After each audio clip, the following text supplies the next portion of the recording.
Buenos días.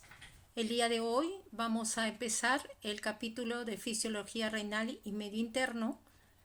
Mi nombre es Marga López Contreras, soy médico nefrólogo y trabajo en el Instituto Nacional de Enfermedades Neoplásicas y desarrollaremos paso a paso toda la fisiología renal. Nuestro primer tema es el medio interno y la homeostasis. Cuando hablamos de medio interno, primero debemos referirnos a que nuestro organismo está compuesto de billones de células que van a formar los diferentes sistemas y que todos estos sistemas van a trabajar de forma coordinada y autorregulada para mantener la estabilidad, el equilibrio de todo nuestro organismo.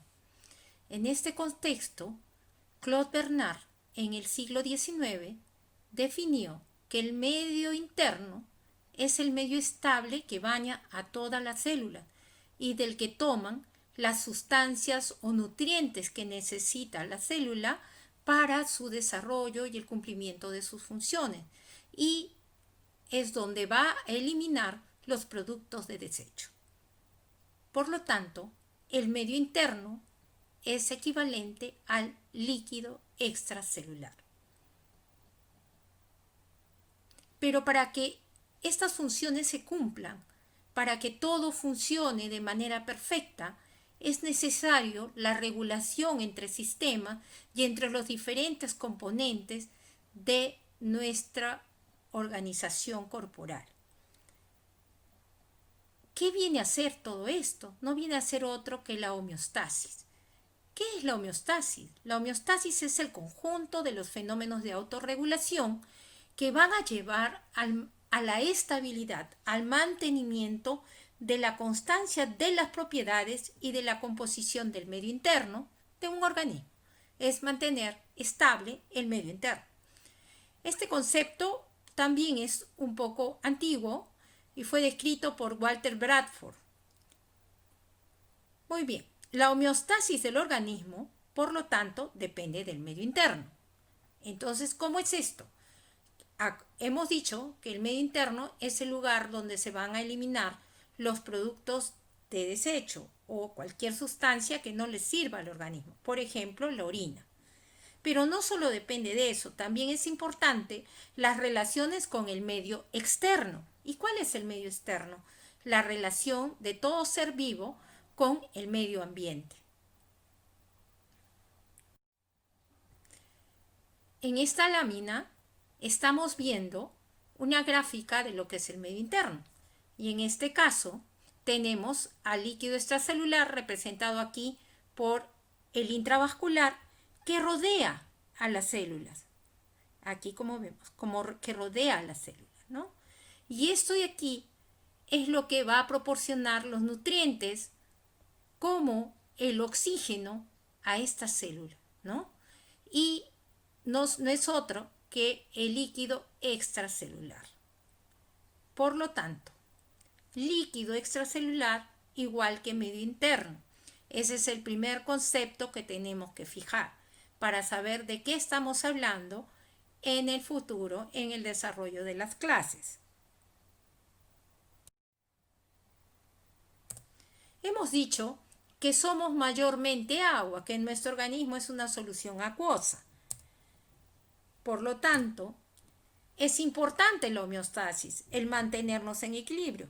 Les voy a graficar cómo se da en este ejemplo la estabilidad y la interrelación de los diferentes organismos, de los diferentes sistemas para mantener la homeostasis.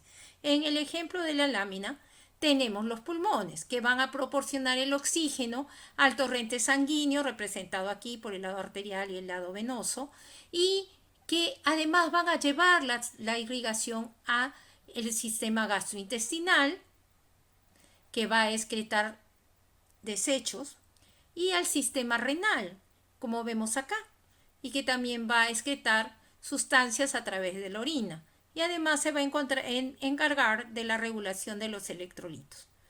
Es muy importante, como ven, son varios sistemas, pero que están interrelacionados y actuando en conjunto para mantener la homeostasis. Y como somos organismos acuosos, empezaremos hablando del agua corporal total. Debemos precisar que el agua corporal total representa el 60% del peso en el varón y el 50% del peso en la mujer.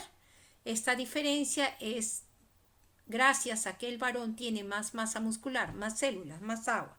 Y nosotras las mujeres tenemos mayor porcentaje de grasa. Eso hace la diferencia. Y cuando vemos cómo se distribuye esta agua corporal en los diferentes compartimentos, tenemos que el 66.6% es el líquido intracelular y el 33.3% es el líquido extracelular. Teniendo ya esta visión, vamos a tener algunos factores que van a modificar el agua corporal total. Estos factores que modifican el agua corporal total son la edad. ¿Eso qué quiere decir? El recién nacido y los lactantes tienen mayor cantidad de agua en su composición y las personas de la tercera edad van a disminuir la cantidad de agua en base a que pierden masa muscular y grasa. Por otro lado, el sexo ya lo hemos conversado. El varón tiene más masa muscular, tiene más agua. Las mujeres tenemos más grasa, menos agua. Más o menos lo mismo juega para la composición corporal. Las personas obesas que tienen mayor cantidad de grasa tienen menos agua corporal total, a diferencia de una persona delgada. Existe otro estado fisiológico donde tenemos más agua corporal total, en el caso de las mujeres, y es el embarazo, donde aumenta el agua corporal total. Ya hemos dicho que el agua corporal total se modifica con la edad, y aquí tenemos algunos ejemplos. Si vemos a los recién nacidos, 75 a 77% es agua su constitución. En los lactantes baja a 65.5% de agua. En los escolares hasta los 6 años, 61.7% de agua. El varón adulto 60%, las mujeres 50% y los de la tercera edad o los ancianos. En el caso de la mujer disminuye a 45% y el varón al 50%. Aquí tenemos la arteriola, aquí está la arteriola, la vénula y todo lo que está en verde representa al líquido linfático. Y finalmente está todo sumergido en lo que es el líquido intersticial. Este líquido intersticial, visto en microscopio, tiene en su composición algunos fibroblastos y tejido conectivo que le confieren una característica de gel, ¿no? Esta composición hace que sea un gel, pero que tiene una razón de ser porque con los capilares linfáticos van a proteger de que las personas no hagan edemas. Finalmente vamos a hablar de los espacios corporales. En la figura A tenemos la representación de todo el organismo y del agua corporal total. El intracelular representa el 40% y el extracelular el 20%, donde el intersticial representa el 15% y el intravascular el 5%. En total, el agua corporal total, 60%. Pero no solo es agua. Los diferentes compartimentos también tienen solutos. Y en el ejemplo B vamos a ver cómo están distribuidos los cationes a nivel del intracelular y del extracelular.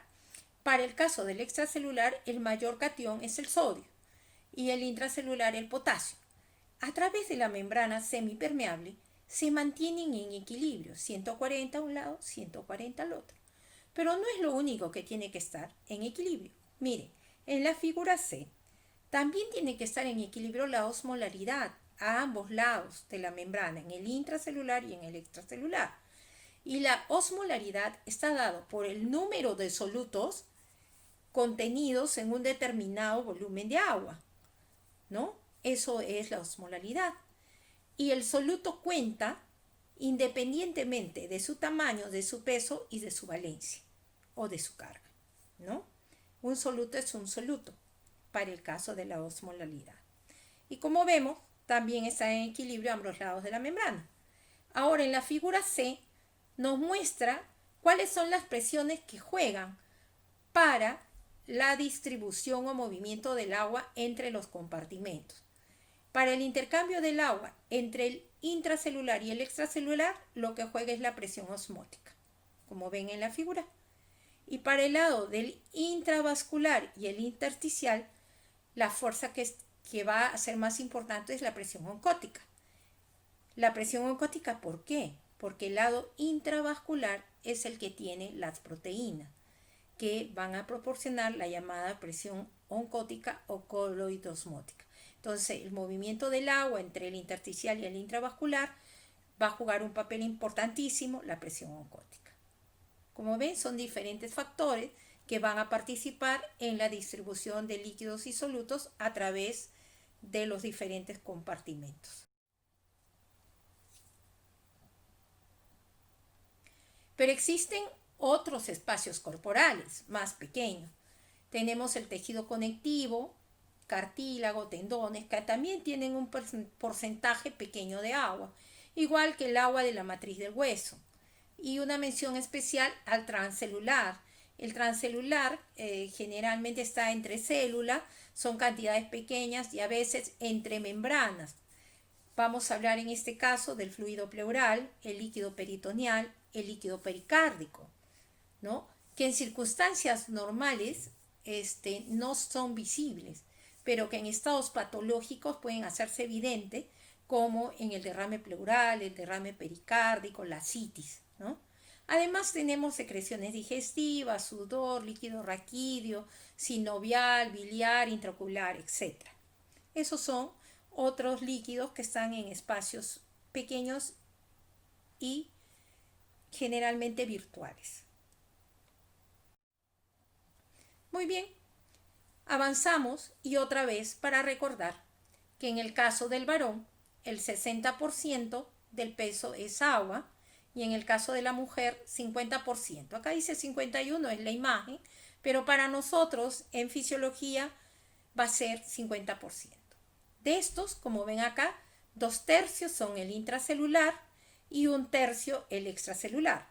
De este extracelular, el 80% es intersticial y el 20% el plasma. Y como vemos las flechitas, va a haber un movimiento de líquidos especialmente y solutos a nivel de todos los espacios que hemos mencionado, entre el intersticial y el intracelular, entre el intravascular y el intersticial, como ven acá.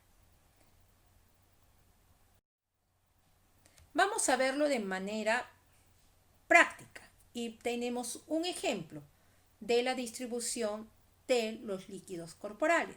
Esta es una persona, varón, de 70 kilos.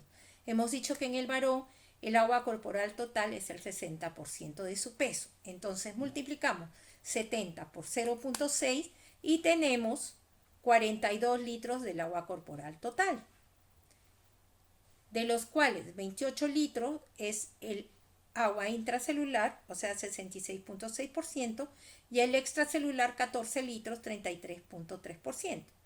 Del extracelular tenemos que el intersticial es 11 litros y el intravascular 3 litros. Vemos cómo hemos distribuido y cómo vemos de manera práctica todos estos porcentajes que hemos señalado.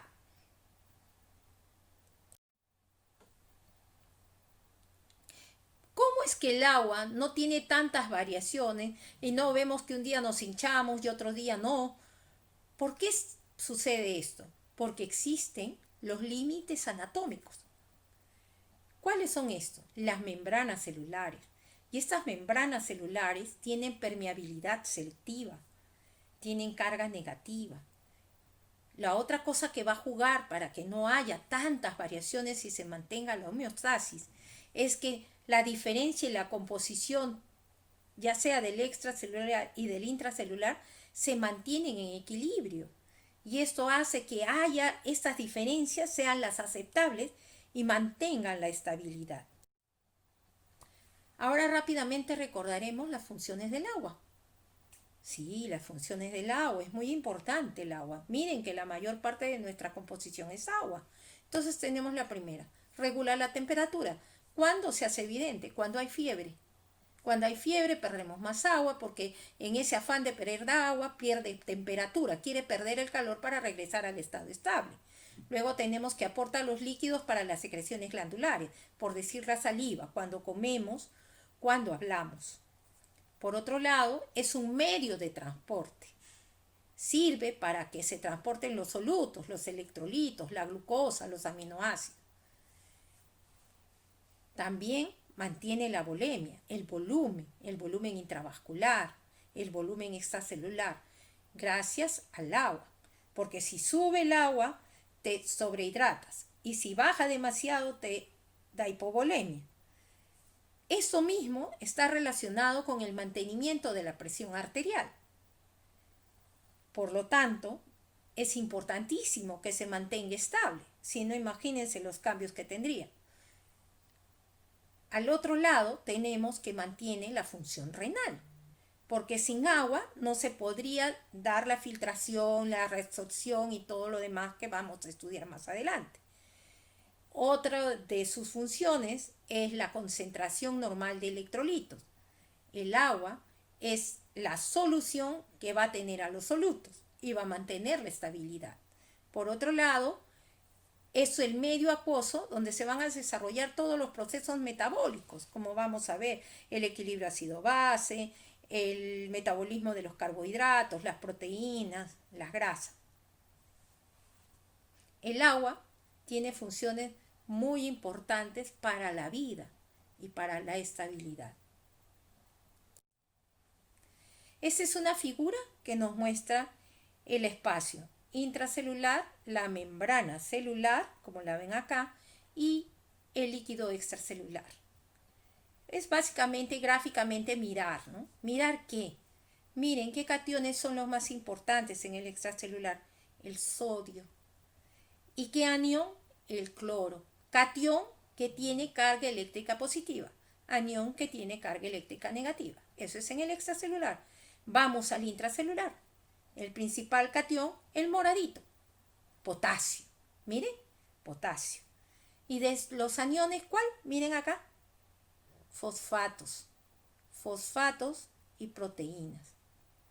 ¿Se dan cuenta? Son diferentes ambos compartimentos, ambos espacios, pero en equilibrio. Ya hemos dicho que son diferentes sus composiciones, pero se igualan a la hora de las osmolalidades, porque no importa de qué tamaño es el soluto, qué carga tiene, se igualan. Entonces, ¿qué tenemos? En el extracelular, principal catión sodio, aniones, cloro y bicarbonato. ¿Qué diferencia hay entre el líquido plasmático y el intersticial? Si miran la figurita, En el intravascular, en el plasma, están las proteínas que dan la presión oncótica. No existe o tiende a cero en el líquido intersticial. Por eso es que va a tener que ver mucho entre el intercambio de agua y solutos en ambos lados. Esto es el extracelular. Y ahora miramos al intracelular, ya lo hemos dicho. El potasio es el catión más abundante del intracelular. Y luego le siguen el magnesio y el calcio. Y en los aniones tenemos fosfatos, tenemos sulfatos y las proteínas. Un poquito de bicarbonato y cloro sí también hay. Pero son diferentes, pero mantienen estabilidad a través de la membrana. Y eso ya es viéndolo en cifras, ¿no?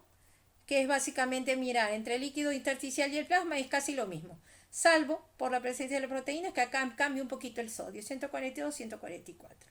Donde se nota más es cuando se ven los aniones. Acá miren, se nota más la diferencia en los aniones del líquido extracelular porque están presentes las proteínas, ¿no? Esto hace que sea diferente. Miren, proteínas en el intersticial, 0. Cuando vemos el intracelular es bastante diferente, pero si sumamos todos los solutos, resultan que están en equilibrio, tanto el intracelular como el extracelular. Y aquí lo vemos mejor en este gráfico. Lo mismo, ¿no es cierto? Miren, este es el intracelular más potasio y fosfatos, el extracelular sodio, cloro y bicarbonato. Pero no solamente eso está en ambos líquidos, también hay otros solutos que componen el organismo, ¿no? Y miren quiénes son: fosfolípidos, colesterol, la grasa neutra, la glucosa, la urea, la creatinina, el ácido úrico, la bilirrubina, las sales biliares, el lactato, el ácido láctico. Es decir, somos agua más solutos.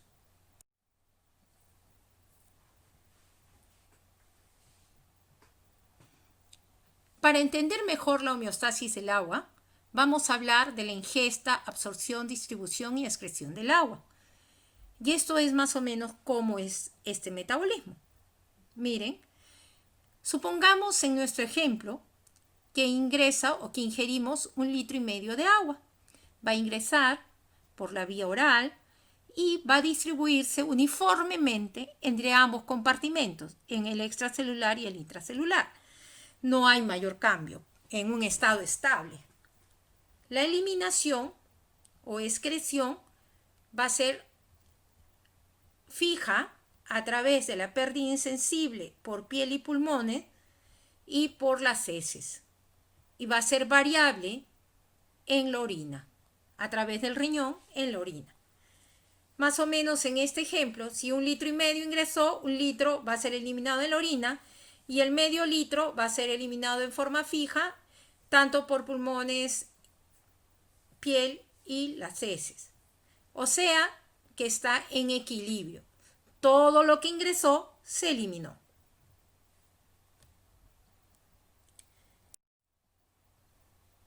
Lo vemos mejor. Y ahora vamos a hablar del balance hídrico, que es la expresión práctica de lo que acabamos de ver.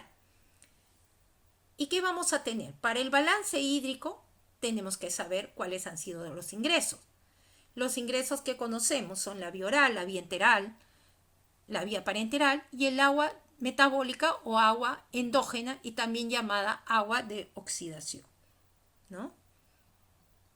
Más o menos, siempre esto es más sencillo de evidenciar. ¿Dónde hay que ser acucioso? ¿Dónde hay que tener cuidado?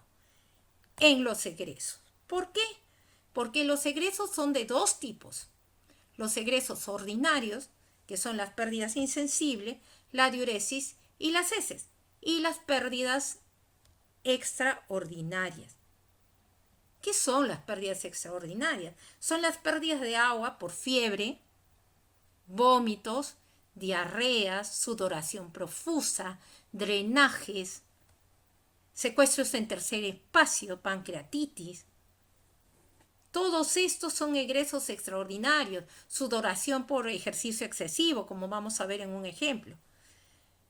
Entonces, el conocer bien los egresos va a permitirnos manejar bien el balance, porque si yo sé cuánto pierde, yo voy a saber qué necesita mi paciente, estar en balance hídrico cercano a 0 o si necesito ponerlo en balance positivo si está deshidratado. Y cuando el balance es positivo se llama retención hídrica, y si el balance es negativo porque de repente tiene edema, va a ser una deshidratación o hipovolemia.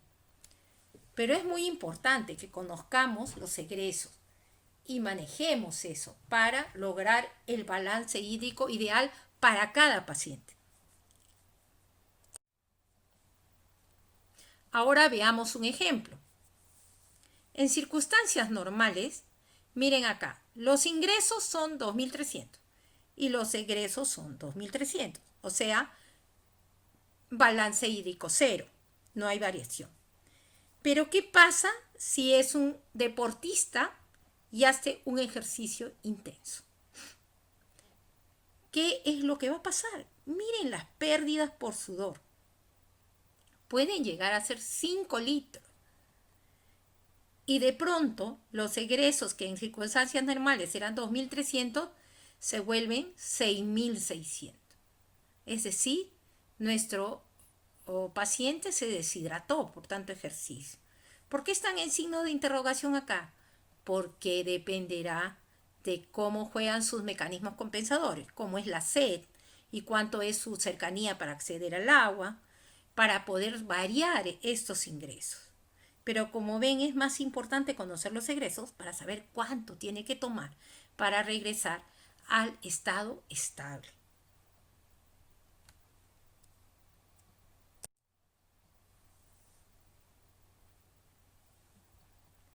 Pero ya hemos visto que si bien nuestro organismo tiene un gran porcentaje de agua, no está solo, también tiene solutos.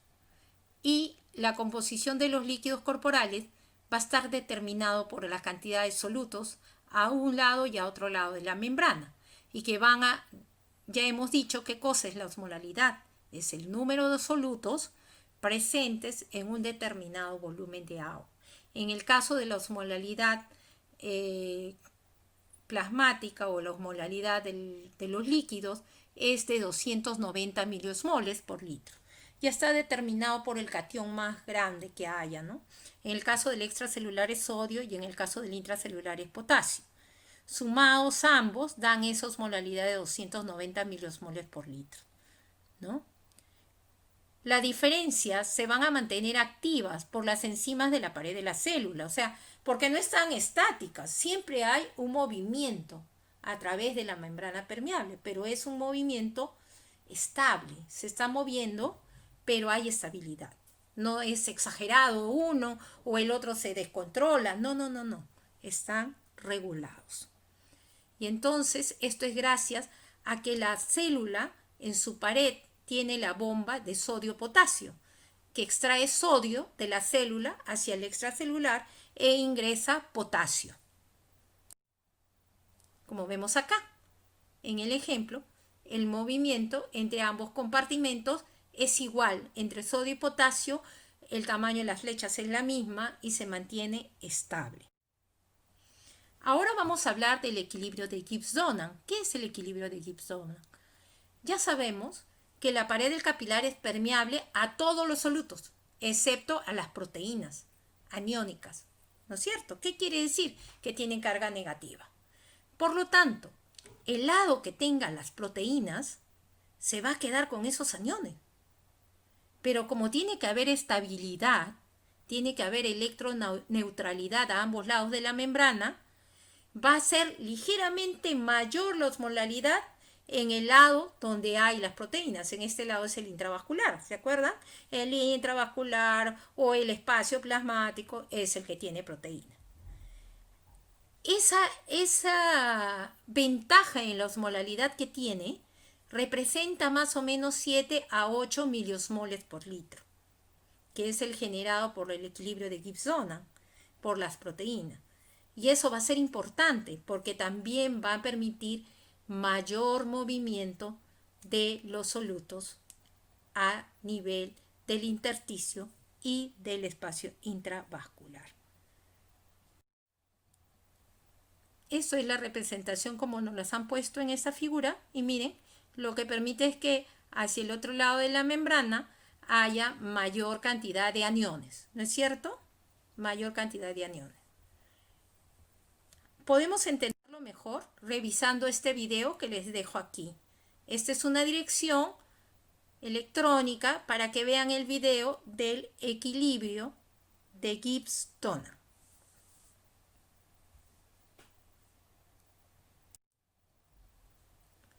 Bueno, ya hemos hablado todo de los líquidos, dónde se encuentran, cómo están, cuáles son las membranas que los separan, todo eso ya dijimos.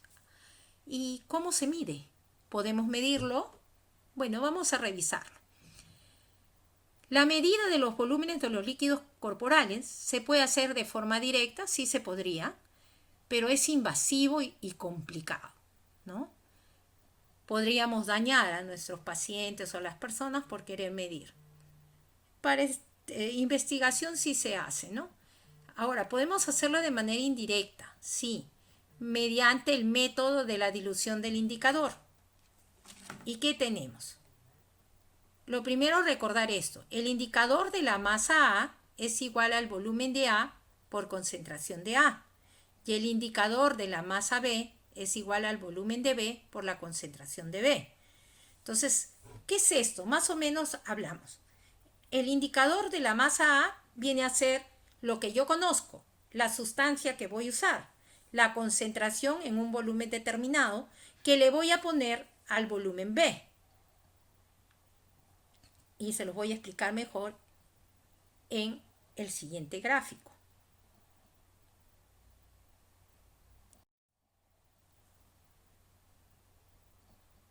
¿Qué tenemos? En la figura, la jeringa es el indicador de la masa A.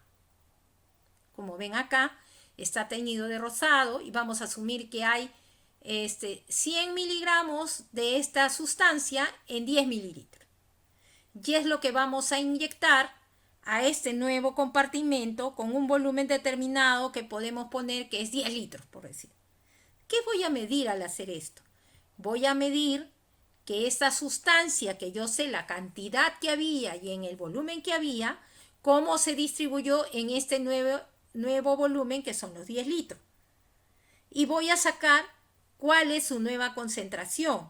Cuando yo sepa su nueva concentración de esta sustancia que se ha diluido en esta agua, voy a saber indirectamente, calculando, cuánto es el volumen de esta sustancia. O sea, voy a concluir que en este compartimento hay 10 litros.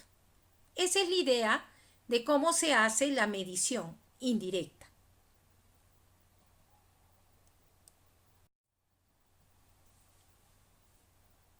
Pero no cualquier sustancia podemos usarla como indicador.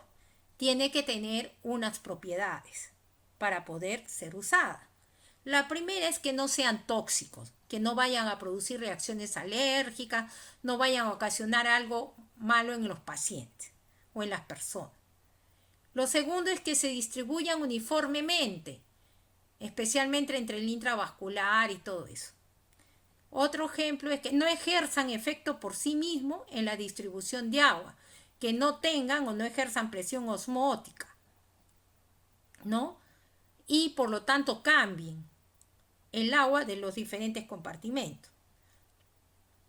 Que tampoco sean modificados por el organismo, que sea una sustancia que va rápido, alguna enzima la bloquea o la reabsorbe o la secreta, ¿no? Entonces no debe ser cambiada por el organismo. La otra característica es que sea fácil de medir y debemos usar por ello indicadores que puedan medirse por métodos colorimétricos de color, radioactivos o inmunofluorescentes.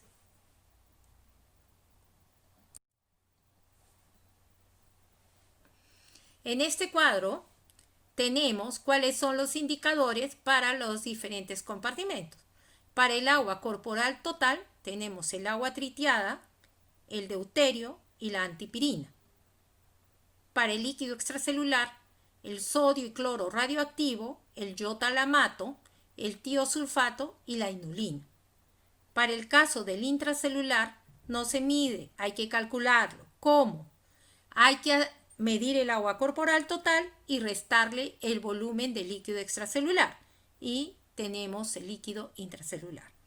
¿Podemos medir el volumen plasmático? Sí, con la albúmina sérica marcada con yodo radioactivo o con el azul de Evans. El volumen del líquido intersticial tampoco se puede medir, se calcula. ¿Cómo? Medimos el volumen del líquido extracelular y le restamos el volumen del plasma. Y sabemos que ese es el volumen del líquido intersticial. También podemos medir el volumen sanguíneo con el volumen plasmático y con el hematocrito. Entonces, el volumen sanguíneo es igual a volumen plasmático entre 1 menos hematocrito. Ya tenemos las maneras y las formas como medir el agua de los diferentes compartimentos. Pero como ya hemos dicho, la composición no solo es agua, también tenemos solutos y también tienen que ser medidos, tienen que ser expresados en diferentes unidades. y son diferentes unidades según lo que querramos expresar, ¿no? Y tenemos que puede ser miligramos por decilitro, milimol por litro, miliequivalente por litro, miliosmol por litro. Vamos a poner el ejemplo del sodio. 2.3 miligramos por litro, ¿no? Es una cantidad pequeña, eso es equivalente en este caso a 1 milimol por litro, a 1 miliequivalente por litro y a 1 miliosmol por litro. ¿Por qué? Porque está solito, porque está solo. Por eso es que es igual. ¿Por qué? ¿Por qué ese número? Porque el peso atómico del sodio es 23. Entonces serán importantes también el peso atómico y molecular. Generalmente los solutos no están solos, están unidos. Y en este caso, el más importante molécula es la que forma el cloruro de sodio. En este caso, el cloruro de sodio pesa 58.5 gramos, porque el sodio pesa 23 y el cloro 35.5. ¿Tenemos otro ejemplo? Sí, la glucosa. Una mol de glucosa pesa 180 gramos. Un milimol, 180 miligramos por litro. Y esto es igual a 1 milimol por litro. Tiene que ver las unidades con el peso molecular o el peso atómico. Depende de qué estamos hablando. También tenemos que tener en cuenta el concepto de equivalencia química. ¿Por qué? Porque para esto es importante conocer la carga eléctrica, que ya hemos dicho. Cuando la carga eléctrica es positiva son cationes y si son negativos son aniones. ¿Por qué? Porque se van a combinar entre ellos, porque ya hemos dicho que los de carga eléctrica negativa se atraen, se unen, y cuando son de la misma carga se repulsan. ¿Se acuerdan? De igual carga se repulsan, y eso va a ser importante cuando veamos más adelante las propiedades de la membrana de filtración. Muy bien, ahora hablemos de equivalencia. Equivalencia viene a ser la capacidad de combinación del ion. Entonces el equivalente es la cantidad en gramos de cualquier elemento capaz de combinarse o reemplazar a un átomo gramo de ion hidrógeno. ¿Eso qué quiere decir? Por decir, el sodio. La equivalencia del sodio es 1, porque solamente se puede unir a 1, a un gramo, a un equivalente a un gramo de hidrógeno. Se puede unir al bicarbonato, se puede unir al cloro, que son aniones, porque el sodio, que es catión, se puede unir con un anión, ¿no? Entonces ahí está el ejemplo. Igual es el potasio. El potasio también tiene equivalencia 1 y también se va a unir a un anión. El potasio también se puede unir al cloro y formar el cloruro de potasio.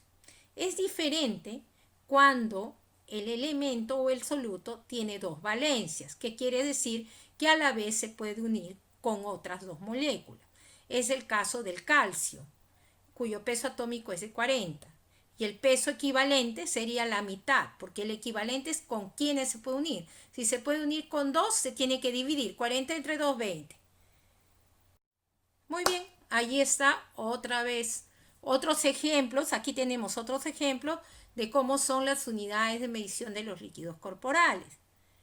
¿No es cierto? Entonces el miliequivalente resulta del milimol entre la valencia, ¿no? Milimol por litro entre la valencia. Por decir el calcio, 10 miligramos por decilitro. Entonces tenemos que por 10, la valencia es 2 entre 40, que es su peso molecular, y es 5 miliequivalentes por litro. Esos son los miliequivalentes del calcio.